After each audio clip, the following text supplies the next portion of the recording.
Okay, so this was the impressive verse that came to Frank. Frank, why was it that this one came to you? What was it about? Because there's several things about it that you look at and you can go, all right, I really like this or that. But what was it to you that you liked that he began there? In the introduction to the lesson, he reminded us that we talked about talking to others. Mm-hmm. Shared that with them. And he wanted us to know that God wants us to ask him for a greater harvest. Okay.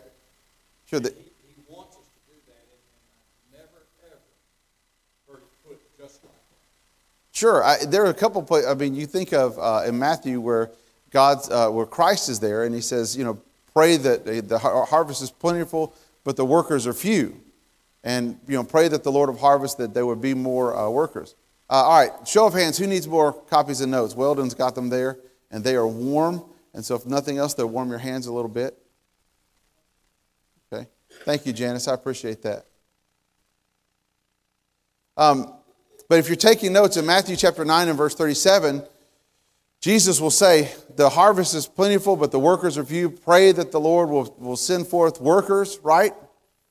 And so there's this, Jesus does that, but it's kind of an echo, I think, whenever you begin to look at Ezekiel and go, listen, God already said that. I mean, even in the middle of the destruction of his people, there's often this conversation when we go back to the prophets about the righteous remnant. You guys are familiar with this phrase, the righteous remnant?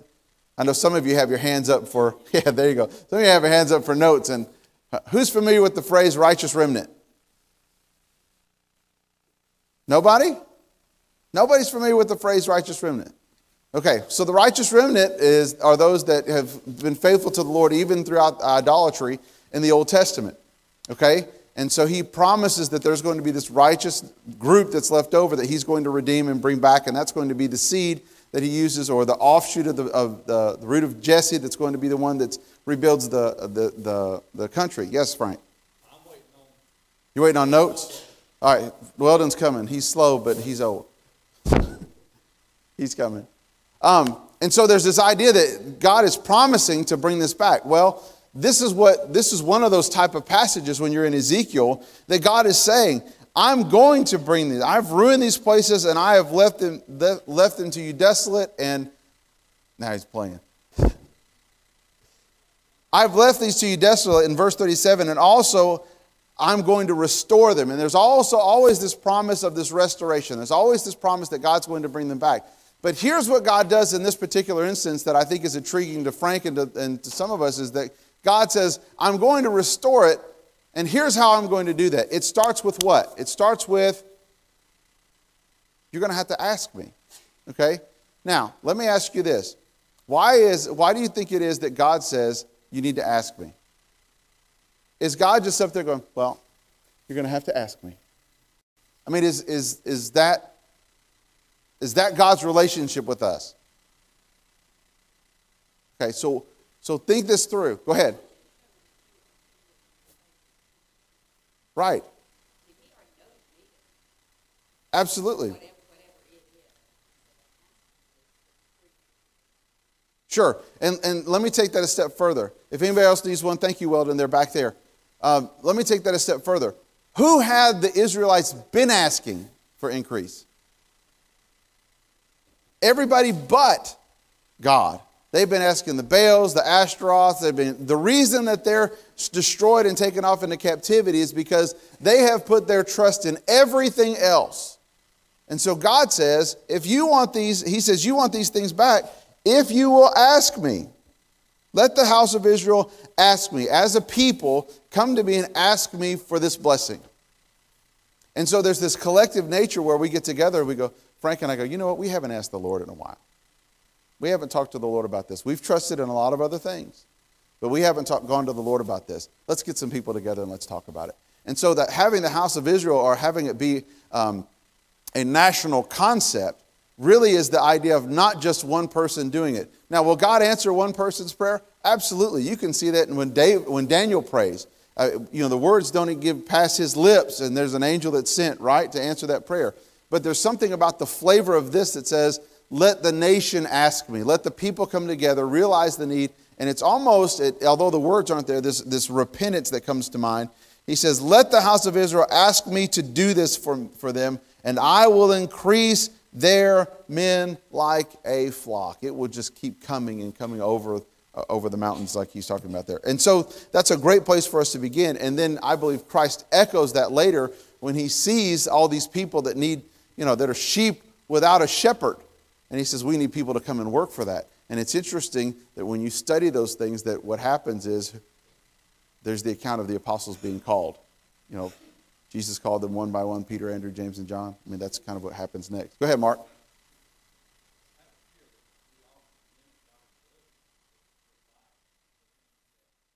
No, we need in quantity. As he says here, think about the feast days, how many sacrifices are required during those days. Where do you think those came from? And then if we had the faith of Abraham, like when Isaac asked the question, Lord, where is the sacrifice? Basically, he says the Lord will provide. He had that faith that he's going to deliver not only that lamb, but all that he's promised. And there's sometimes in our mind, and I'll say this and then I'll move, but sometimes there's in our mind where we look at Acts and we see the multitudes being converted there. We think, but that was back then when it first started. Everybody wants to get on when it first started. Well, the fact is, not everybody wants to get on things when they first start, right? Sometimes people like for things to be established. But even one way or the other, let me say this. Maybe we would do well to pray for the day when we baptize 3,000 souls. Maybe we would just do well to pray for the day when we baptize 3,000 people in one day and start making that our target. And then, maybe there's a day where we only would baptize 100. Would it be nice? If we baptized 100 people and fell short of 3,000, we wouldn't have room to put them in here. And so that's kind of the mentality that he's thinking about, is not just let me out of here, not just bring us back, but if you'll pray, I won't just give you back your cities in ruin, I will give you back your cities in plenty. All right, well, so what else?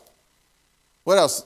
Flip through your notes. Is there anything else that you guys may have picked up from this lesson? While you're thinking about that, I've been asked to let you know that if you, for some reason, didn't get to hear this lesson, please go to our website. Okay, the live button is there, and you can go see it. Barry Kirchhoff is on there. All the lessons are on there. If we get a good recording, it's there. And not only that, but you can hear many of the comments that are made, even without microphones. Jared's been working really hard to make this work, and he's done a great job at it. So if you need to go back and listen to this, please go back and listen to these lectures that we have. What else stands out to you about his lecture? Go ahead, Paul.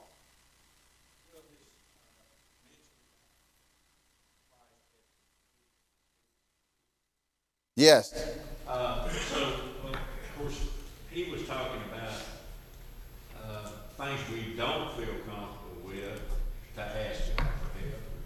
But in this particular case, Peter was a professional fisherman, probably generational, and yet Jesus had.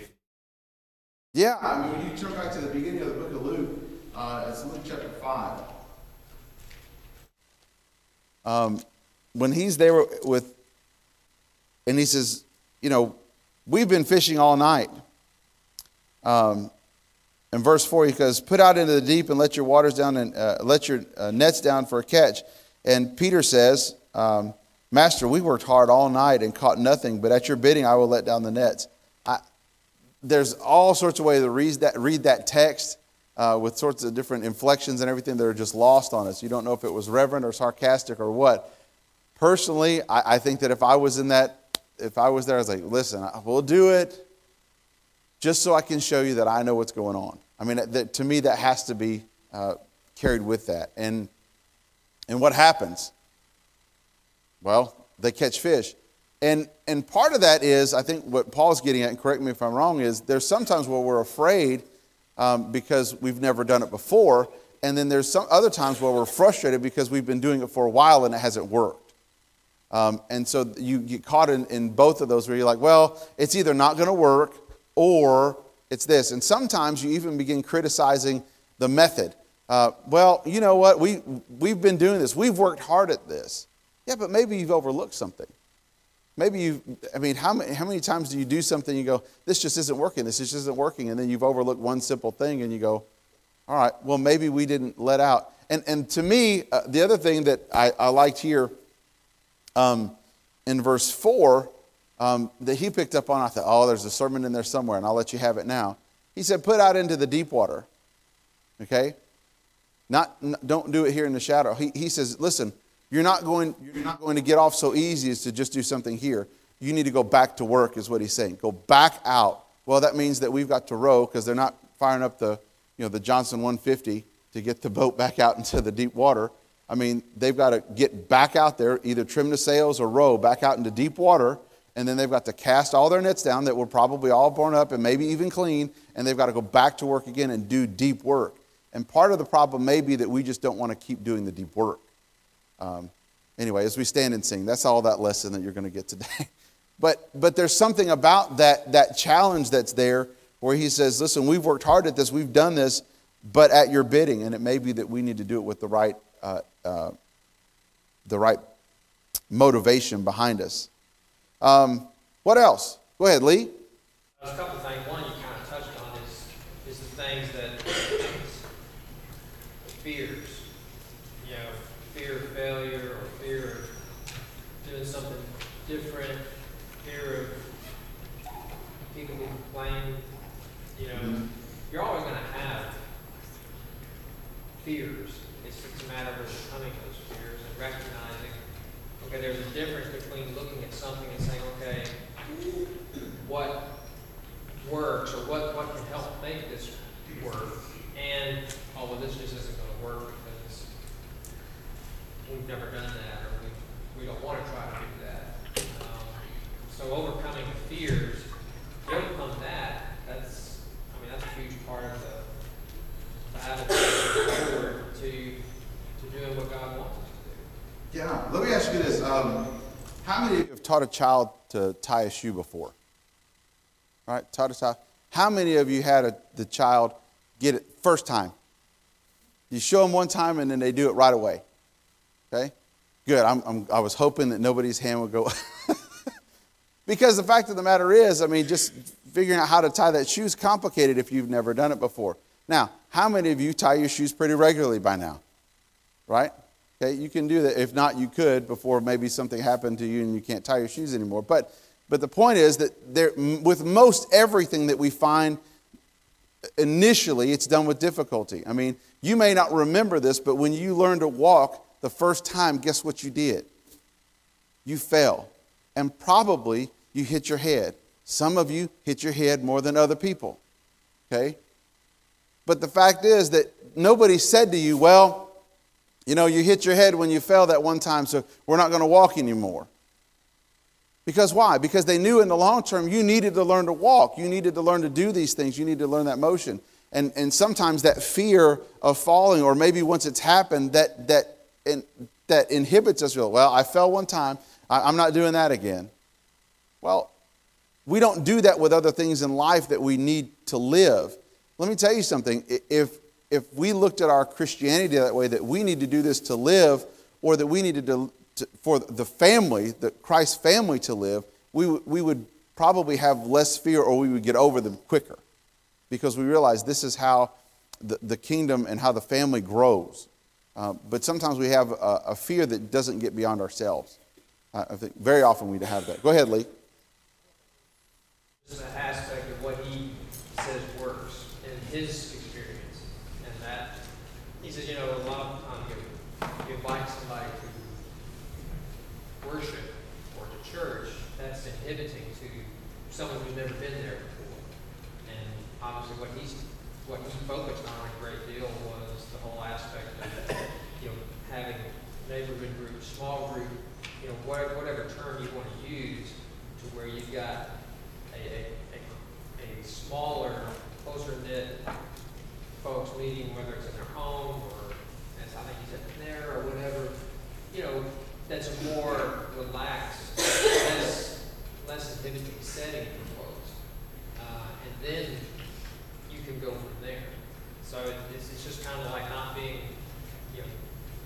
recognizing okay, there's nothing wrong with inviting people to church, obviously, or to worship, that's fine.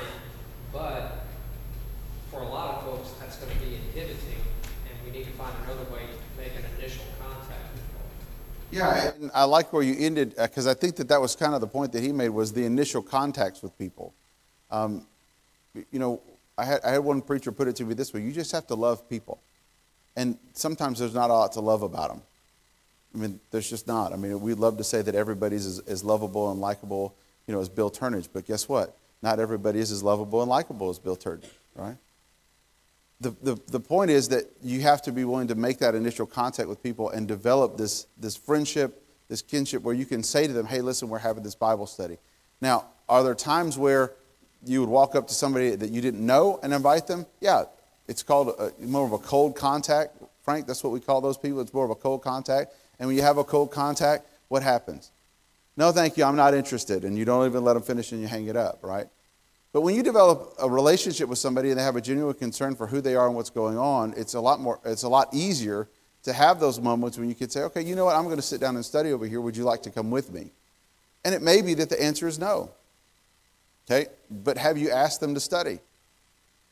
Right. Those things come back. Those things come back. Ask them again to come and study. Or ask them again to come.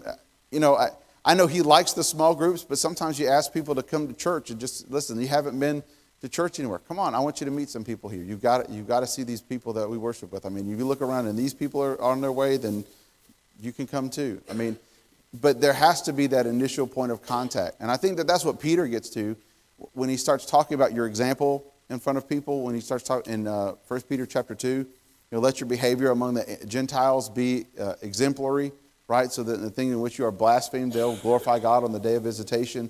That there's this difference that's about you, that you can just build those relationships with people. Ultimately, that's where it starts. All right, what else?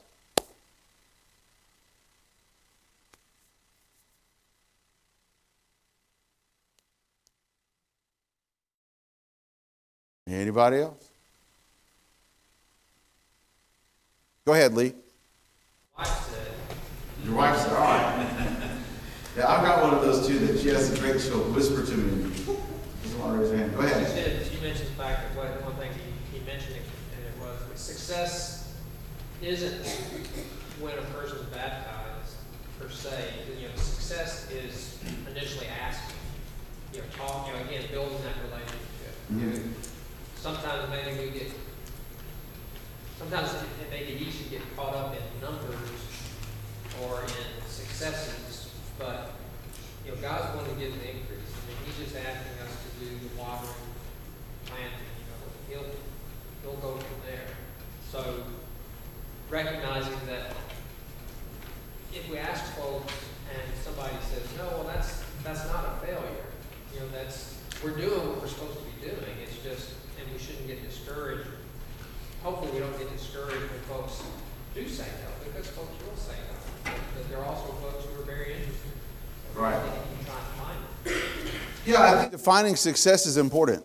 Okay, when we get, at the end of the day for us, when we say, listen, do we want to have a full building? Absolutely. But we don't want to just have numbers, because if we just want to have numbers, there's a large variety of ways that we can get numbers of people in here and call that successful. But are we just patting ourselves on the back when we do that? So we have to define what our success is. And sometimes, depending on where you're at and with your personality, it's hard to measure, have a measure of success that you feel like, well, I don't measure up. And I'll use you guys as an example. One of you felt comfortable speaking up in class and the other one didn't. Okay? So the success for one of you would be, well, it's very easy for me to speak up in class. I want to say something 2 or 3 times. Where some of you, listen, if I could just raise my hand one time to say something, or if I could just say something to somebody else and pass them a note, then I've been successful and edified somebody else. Do you see what I'm saying? So success may not even be, listen, and I want you guys to get this, because I think that this is very important as we begin to think about how the body works. That success individually isn't necessarily that I have to do the same thing that somebody else does. I think that's a misnomer that we get caught up in. That if I'm not bringing or inviting as many people to church as so-and-so, if I'm not having as many Bible studies as so-and-so, that I'm not successful. And I think you miss that. Okay, there's a lot of different roles and functions that go into that, go into evangelism and talking to other people about Jesus. But if, and this goes really back to the title, if the reason I'm not saying anything is because I am ashamed of my talent and I'm burying it in the ground, that the Lord calls that wickedness. Does that make sense? I mean, you have to be willing to say, okay, I may not be able to do this as well as somebody else, but how then can I take them and enable somebody else to do that work? And that's important. And it may be in part that you say, listen, I need to learn to do this better. And I think every one of us can learn to talk with other people about the Lord better. But it may be that there's an instance where you go, but also I need to free someone up to do that. It may be the contribution of money. It may be the contribution of my time to free them up to do that. There's a lot of different ways where that works. And you have to be willing to find that set. And when we define that set, then as a group, again, as the nation, we define success as our numbers. Okay, we have to have a tangible increase. I don't think that that's wrong for us to set. But individually, as we begin to break things down, our efforts mark those things. And if we're not having those efforts of some people doing their part where they work over here and some people doing their part where they work over here, then we're not going to have what we're looking for as an increase. Does that make sense with everybody? So I don't want us to say that I really love what he said about success as the ask, but I want to take that a little bit more specifically, that success is each one of us stepping out and using our talents individually. And I don't think that that's averse to what Barry said at all. Yes, Mark? You say something very important, because a lot of times people get caught up dwelling on their inabilities more than their talents. And what Barry gave us to go by was a roadmap. The Lord gave us the blueprint. Barry just kind of defined a roadmap, what to work here locally for us. That you don't have to be the teacher. There's so many that will teach if you will open the concept of your home or another location, join in and bring your friends. And it's a community effect where one person doesn't have to do all the work, nor do they have to be put in the forefront. So that being ashamed, not being ashamed, he really dwelt upon how we can build a community of workers and yet not be out in the front as some people so fear. Yeah, I mean, think about this. I mean, just logistically, Barry mentioned that he had 12 Bible studies going. 12 Bible studies in addition to all the other prep, okay? Think about if that happens, let's say that happens at Panera, okay? You go to Panera and you get a coffee every time. That's 12 coffees, all right? And let's say that that's all you get. But let's be honest, we're not going to Panera and not getting some bread or something else like that. I mean, it's Panera, okay? The hospitality that goes into that, of meeting somebody, that sort of thing, there's an expense that goes along with it. Let's say that he's spending $40 a week to do that, and he's having 12 Bible studies every week.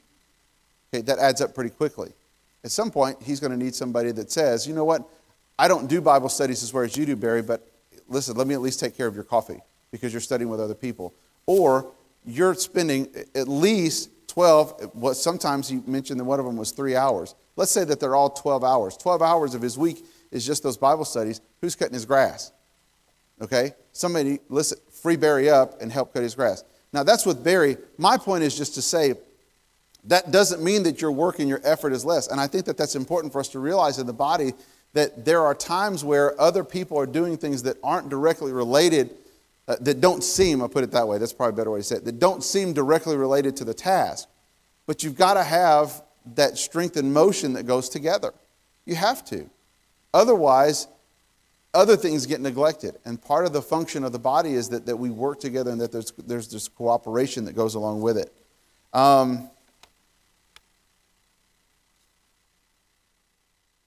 There was something else I wanted to mention and related to that in my notes, and I've lost it now.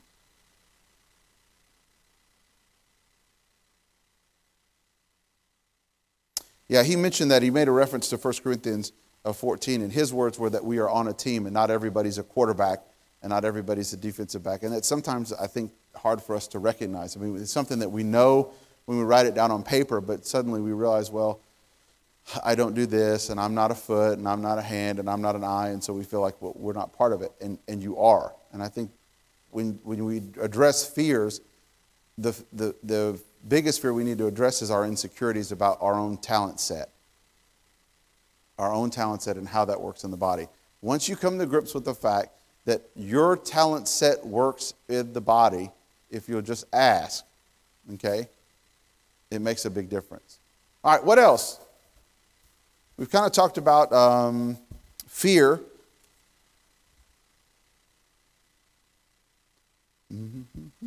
Turn to page 2 and let's talk about some of the benefits that he talked about.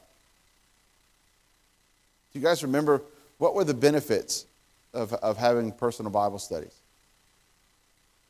And if you don't remember, okay, it's not as threatening, okay? Unless, of course, you're using a gun to invite people to your home, but but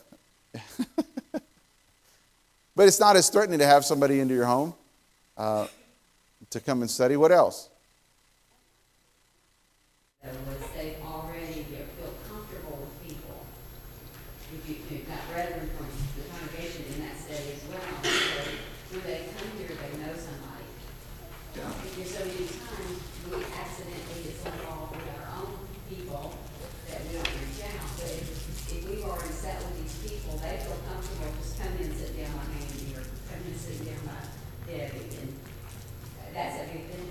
It is, and I think that goes back to the hospitality aspect of our Christianity, is that if you have somebody in your home and you're just, hey, listen, just come over for dinner, okay? Or just go to Panera for dinner or lunch or whatever, and you just have that, just let's get to know one another. Then when you invite them over for a Bible study, it's less, he kept using the word suspicious. It's less intimidating, or it's more relaxed, I guess is a better way to say it. I've been there before. I know what these people are like. I know that I feel confident that, yeah, he's not going to pull a gun on me or whatever. I mean, it's not as threatening. I'm not looking around at my environment because there's just a sense of comfort. I know that this person is genuinely concerned about me, and that's why I'm here at the Bible study. Not, well, I met somebody and he's, just giving a blanket statement to everybody at the grocery store. And I'm not saying that those things don't work. I'm saying when you're looking for an intimate ask, when you're looking for an intimate moment to share the Bible with somebody, it starts with moments where you've shared lunch, shared meals, shared conversations, and now out of that, hey, listen, let's study. I've got a Bible study, or I've got my Bible at lunch, or I've got my Bible wherever, and that turns into something that's now one-on-one because you've met one another. Go ahead, Lee. This so often, unfortunately, it seems to be that hospitality has become a lost art for a lot of people. To me, it's one of the great ways of building a relationship, and yet, how often do we practice it? How often are we concerned? Oh, well, the house isn't completely clean, or the dogs are going to shed on, or I just don't have as much time on this as I'd like. Well, but hospitality, it just builds that relationship where, again, as you mentioned, you're taking the time. They know that it's important to you because you're making the time to invite them to come into your home or whatever. And it's one of those things that too many times, I'm afraid, gets lost. It's easy to come up with reasons not to practice hospitality instead of looking for ways to practice hospitality. How many of you know somebody? I won't say that it's you. It's just somebody that you know. How many of you know somebody who fears hospitality because you feel like your house has to be perfect? Okay? Anybody feel like their house has to be perfect before they practice? Yeah, you know somebody. Okay? And that's realistic because we're very busy going about doing this. Well, I don't know, my house is what they're going to think. Well, that's on them. That's on them. And I'm not saying that gives you an excuse to get out of cleaning your house, but I'm also saying sometimes we have these unrealistic expectations of perfection that we have to show people. We have to show people that our house is absolutely immaculate before we can show them the Bible, and we have to show them that absolutely immaculate. And if we can't show them that absolutely immaculate, then what in the world are we doing sharing our faith?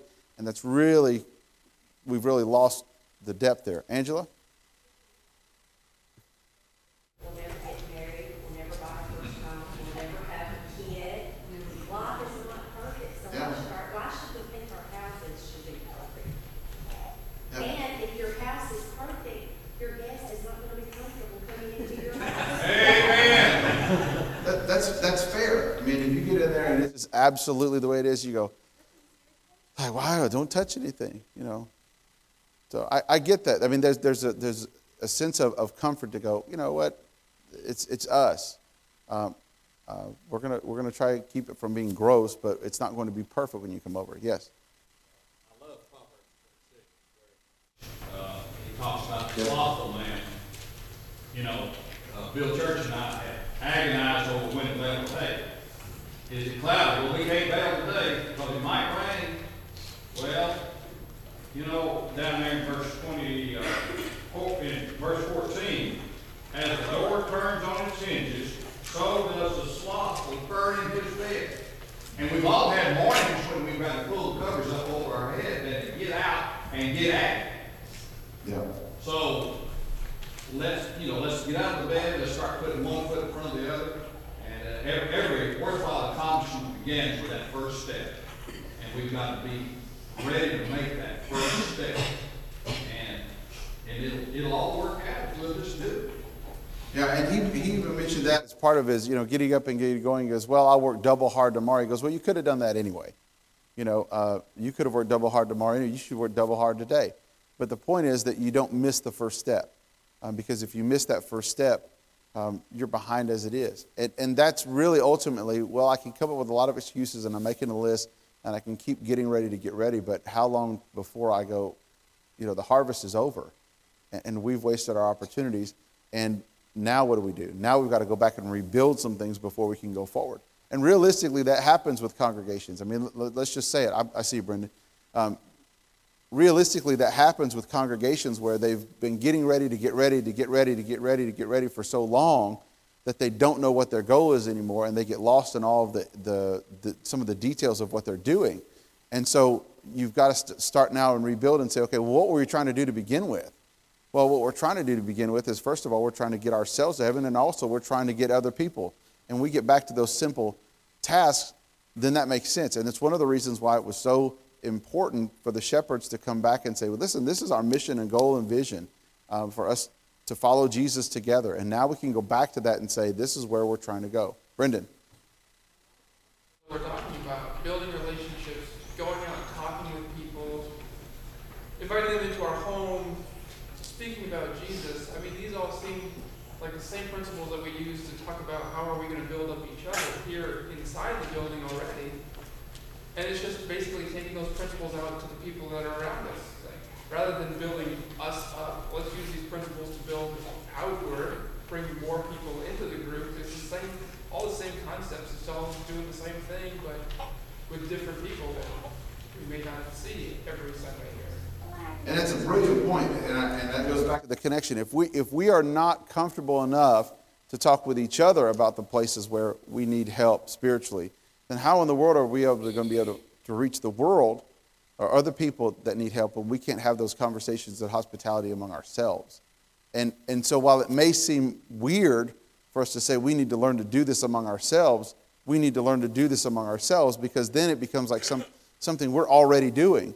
And people become part of something that's already in progress and already has momentum, rather than going, well, I want to have a Bible study with somebody, and then let's say I have a Bible study with Bill, and we start talking, and he goes, well, have you ever met Jerry? Jerry who?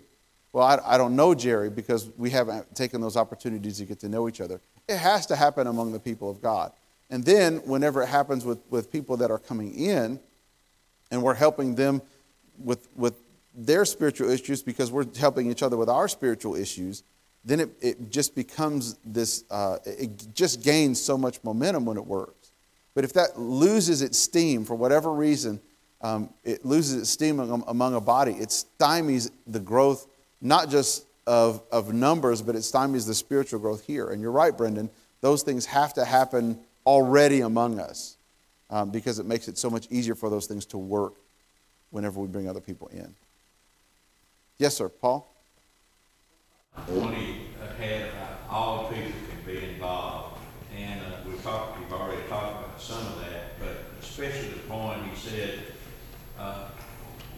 this one person that didn't feel comfortable holding a Bible study, he asked questions during the Bible study. And if you have seems like if you have 2 or 3 regulars, you might say, asking questions, that would keep it from being like a lecture, and it would make a visitor feel more comfortable to ask a question, which would be a great thing. Yeah, just having that, again, the cooperation, and you don't know how to help. I mean, sometimes it's helpful to have just warm bodies in the room. I mean, not even to ask a question, but not saying that that's not important. It's just good to have other people there. Because, I mean, let's say that Cindy wants to have a Bible study. She goes, yeah, we have Bible study at our house. Why don't you guys, she's asked some people over. And then they get there and nobody shows up.